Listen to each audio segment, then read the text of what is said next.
Quenelle de brochet à la fondue d'endive. Bonjour les amis, comment allez-vous? Bienvenue sur notre chaîne Cuisine Pratique pour les non-voyants pour une nouvelle recette. Alors aujourd'hui donc c'est quenelle, on va faire quelque chose de gourmand mais de pas trop lourd parce que c'est vrai que la recette originale avec la béchamel c'est très bon mais c'est quand même pas mal lourd. On va essayer de faire quelque chose d'un peu plus léger et de gourmand quand même. Voilà, puis surtout pour varier aussi. Alors, première étape, j'ai commencé par évidemment laver, couper des endives assez finement et je les ai mis cuire dans de l'eau salée. Voilà. Ensuite, j'ai donc éteint le gaz, j'ai laissé refroidir un peu, je les ai égouttés dans une passoire, je viens de les remettre dans la casserole. Actuellement, elles sont tièdes, ce qui va me permettre de bien faire fondre le fromage, parce que je vais mettre du fromage frais. D'ailleurs, si nécessaire, je peux toujours rechauffer un petit peu ma préparation, ça posera aucun problème. Voilà, donc je vais ouvrir mon fromage frais. J'ai une barquette de 150 grammes, donc voilà, c'est un fromage frais nature. Vous pouvez mettre un petit peu ce que vous aimez, hein. Il n'y a pas de problème.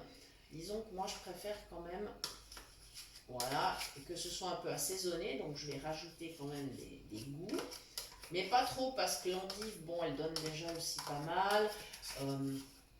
Voilà, faut pas non plus, on va dire, étouffer le goût du poisson.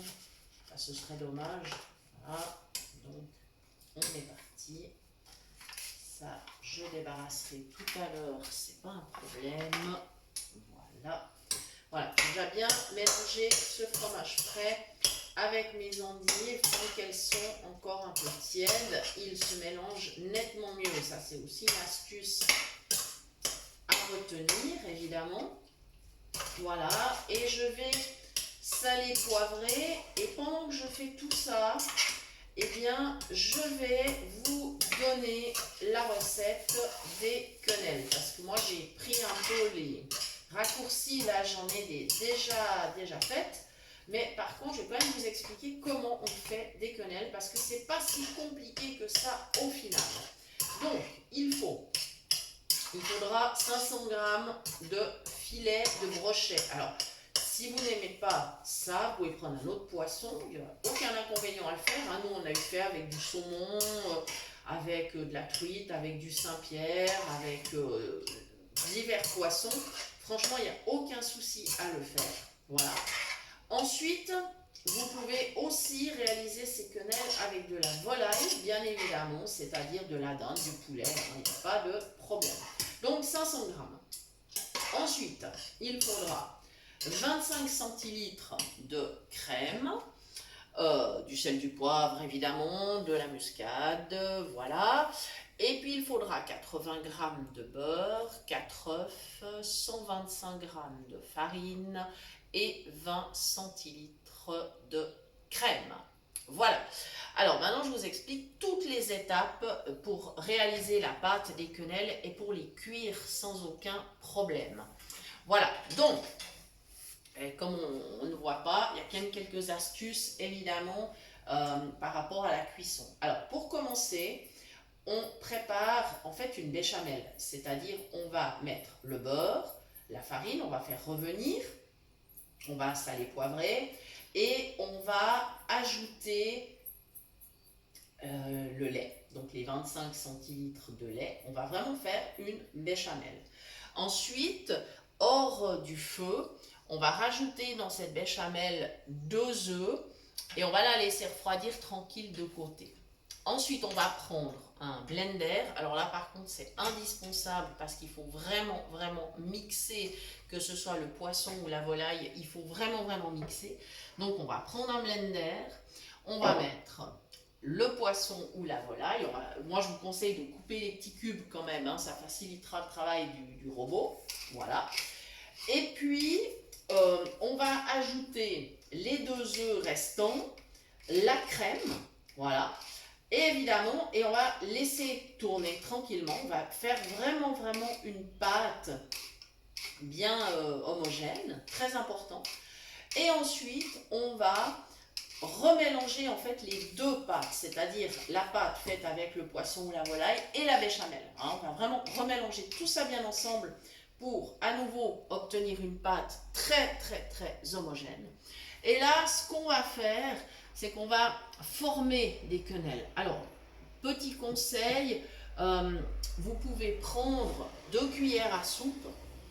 Avec la première, vous prélevez de la pâte et avec la seconde, vous repassez dans la première comme si vous vouliez en fait sortir la pâte, ouais, vider la cuillère, mais sortir la pâte.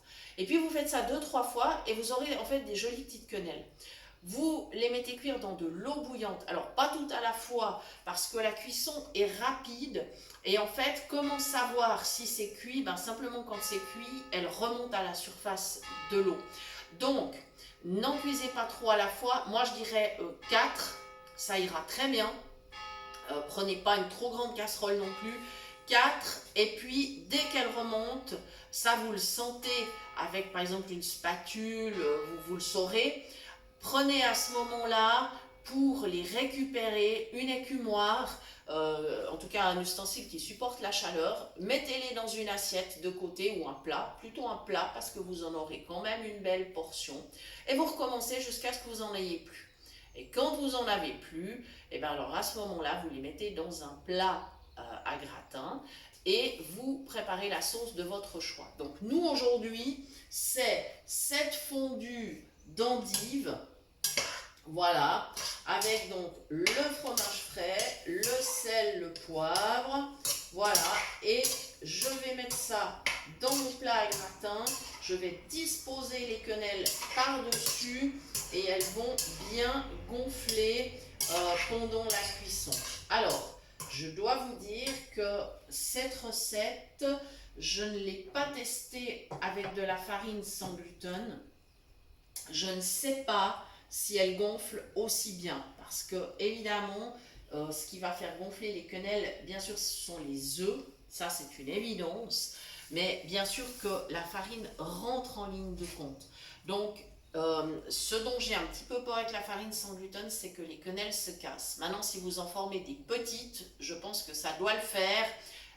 Il faudra essayer, il faudra tester. Dites-nous si vous le faites et comme ça on saura, on aura la réponse. Voilà, je vais donc chercher mon plat à gratin que j'avais préparé d'avance. Voilà, et hop là. Voilà. Alors, pour info, j'avais mis 1 kg d'endives hein, quand même. Voilà. Et ce plat peut se consommer tel quel ou être accompagné, ben, pourquoi pas, de riz ou de pommes de terre. À vous de voir. Hein, voilà, ou une salade en entrée, ou un potage en entrée. Enfin voilà, vous avez vraiment le choix. Mais là, on va dire que on fait une version allégée. On essaye d'être raisonnable. Et puis, je dois vous dire, moi j'aime beaucoup préparer les quenelles avec des légumes. Je les fais d'ailleurs avec différents légumes. J'ai fait avec de l'aubergine, de la tomate, voilà. J'ai fait avec différents légumes, du poireau, parce que je trouve que ça change. Ça permet de changer. Voilà. Comme ça, on n'a pas l'impression de manger toujours la même chose. Et si vous préparez des quenelles maison, si vous faites de la pâte, une fois que vos quenelles sont cuites, qu'elles ont été pochées, qu'elles sont refroidies, si vous ne consommez pas tout le même jour, vous pouvez parfaitement les congeler. Il n'y aura aucun problème à le faire. Soit vous les congelez telles quelles et vous aurez simplement à refaire une sauce pour les cuire directement dans le four. Ou alors, vous les congelez avec la sauce, déjà cuisinée, mais pas encore passée au four. Parce que sinon, alors, si ça passe 2 fois au four, ça sera dommage. Là, ça sera quand même sec, hein, d'accord? Donc voilà, donc c'est un plat que vous pouvez effectivement conserver sans problème. Voilà, et c'est un pur régal, hein. Je vous assure que, enfin nous en tout cas, on aime énormément. Donc si je vous ai donné la recette, c'est que effectivement, bah, d'abord c'est sympa de les faire, et puis surtout, on ne les trouve pas dans toutes les régions. Voilà, et ça serait dommage de s'en priver, puisque au final, les ingrédients sont disponibles partout. Voilà, donc moi je trouve que c'est quand même sympa. Si vous n'en trouvez pas dans le commerce, eh bien de les préparer vous-même. Il n'y a vraiment pas de souci à faire la pâte. Voilà, je vais essayer de bien les répartir. Là j'y vais avec les mains, hein. De toute façon c'est comme ça. Mes mains sont propres, hein, comme d'hab. Quand on cuisine, on doit faire très attention à ça. Voilà, voilà, voilà. Et du coup, ça va partir au four. Et elles vont gonfler tranquillement, elles vont gratiner. Bon, je vais les mettre 30 minutes à 200, entre 180 et 200. Ça dépend, encore une fois, comme je vous dis toujours, de votre four et du plat que vous utilisez. Là, j'ai un plat anti-adhésif qui conduit très bien la chaleur, donc voilà. Voilà, les amis, ben, je crois qu'on a fait le tour de la question. Si vous avez, vous, des questions, eh bien, n'hésitez pas à commenter ou à nous écrire ou à venir la poser dans le groupe WhatsApp Phoenix Cuisine Pratique. On vous répondra avec plaisir. Si vous avez des variantes de cette recette, eh bien, venez également la partager. C'est toujours sympa de vous lire ou de vous entendre. Voilà, donc merci de nous avoir suivis et à très bientôt pour de nouvelles idées cuisine. Ciao!